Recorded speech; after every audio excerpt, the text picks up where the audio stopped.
Thank you for watching, liking, commenting, sharing, and subscribing right now. Today, Apple announced the 4th generation iPad, displacing the 3rd generation iPad that launched earlier this year. It's kind of surprising, although it's no surprise that they announced it today, or at least towards the end of the year, because they're facing increasing competition from Google and Microsoft and Amazon. So they had to produce something that would stand up to the competition without waiting another quarter. They had to get it out, or wanted to get it out, they didn't have to, before this holiday season, which is a big shopping season for pretty much every industry. So was it a small bump in terms of specs between the 3rd gen iPad and the 4th gen iPad? I would say yes. It was a significant bump. The CPU will drive twice the performance, twice the graphics performance to boot, and that's a big deal. If you use the iPad on a regular basis, if this is a gaming machine or even for productivity, the faster that machine, the better off you are. But even with that speed increase, even with that processor bump, they have not sacrificed battery life. They also improved other internals like the cameras, which is good for those of you who use the cameras on the iPad. I think I've only used it once or twice, but specifically for FaceTime conversations. So, I've had every iPad that Apple's released. I will be upgrading to this new iPad, and I'll be ordering it this Friday when they allow for pre-orders. It will be delivered on November 2nd. I will be doing a live unboxing of that new iPad here on YouTube for you, and I'll be scheduling that event really soon, so stay tuned for that.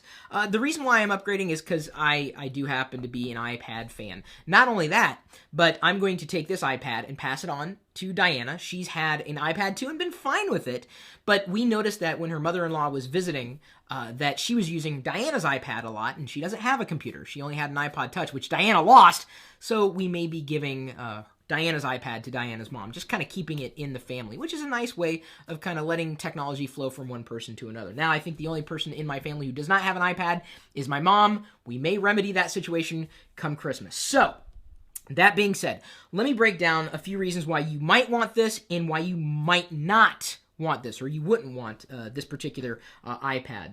Why would you want the iPad 4th generation? You want to upgrade to a Lightning port, compared to the classic 30-pin dock connector, which, Apple is going to be phasing out. If you cannot wait, you're chomping at the bit, you want to get rid of all of those classic cables, and you already have an iPod,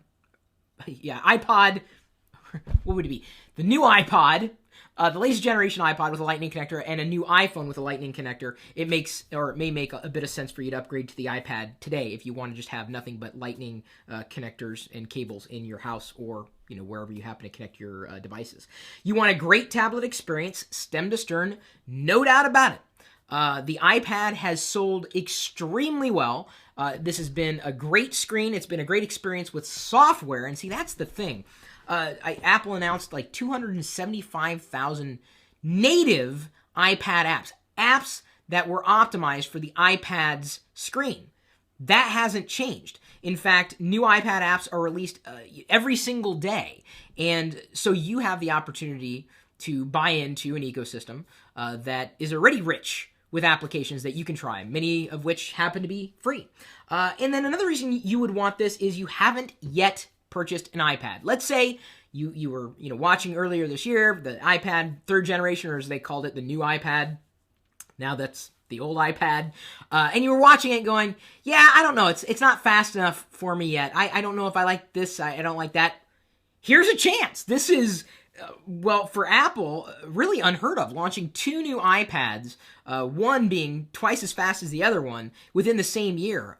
It was very nice to see that. I don't think anybody would argue with Apple saying, no, you should have waited another year, unless, of course, you just bought a new iPad that's now the old iPad recently, in which case, it's still no slouch. There's nothing wrong with this. It's not going to explode the moment a new iPad comes along. It's just fine. Even the original iPad, in many ways, is better than a lot of new tablets that were just released by Apple's competitors recently. I'm not going to name any names. That's not what this video is all about. Why wouldn't you want the iPad 4th generation, the new iPad, or the new iPad? Your previous iPad is running just fine, okay? You don't have to upgrade. Don't feel the need to upgrade. Why am I doing it? Well, because I use this thing every day. And I have people in my family who could use the one that I'm using now and be just as happy, if not happier, than they were before, because they may not have been using an iPad. But if you have an iPad right now and you don't have the extra dollars, well, either you could sell that iPad to go towards a new iPad, or just hold on to your current iPad. If it's not disappointing you, you're not losing anything other than a spec bump. You can wait. There's no law that says you have to upgrade your iPad every time a new one comes out. Too much of your life is in another ecosystem. Now, I think this speaks very well to if you have purchased a Kindle Fire, potentially even a Nexus 7 from Google, or a tablet from another vendor, including Surface with Windows RT or Windows 8 possibly. My Surface with Windows RT is coming this Friday. I ordered one of those too. Because I'm in the position to be able to do that, because I have to be able to look at the Nexus 7s and the iPads and the Surfaces of the world to give you my perspective and speak from actual experience. But if my life was so tied into everything Microsoft was providing with Xbox Live or Xbox Music or anything that I could only access through Microsoft devices, it wouldn't be a compelling device upgrade for me, or even an option at all if I didn't want what Apple had to offer, if I wasn't interested in the apps that are available on iOS, if I wasn't interested in this device, if I thought this was too big, or maybe I thought it was one thing or another. No, if my life was tied in to somebody else's experience, Amazon's fully, Google's fully, Microsoft's fully, the iPad is just not a compelling upgrade. I realize that may seem a little on the nose, but it's true. And you got to consider that when you purchase a device, you're not just buying the hardware, you're buying the entire experience. And that is a big part of Apple's ecosystem. The third reason you wouldn't want this, the screen is too large for your needs.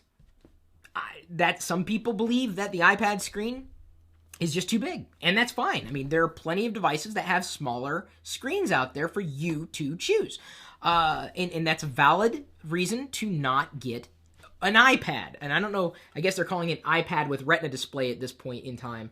It's the iPad 4th generation. I think you guys can make up your own mind. You are free to decide for yourself whether or not the iPad 4th generation is for you. I think it is a good upgrade for the iPad series, specifically this screen size, that particular series. The iPad is still a fantastic computer. It is my go-to machine around the house because it's super portable. Even this iPad, you think, oh, this is so big. It's very portable. It feels light in my hands. So I'm happy with the iPad. I will be upgrading this device. What about you? What do you think?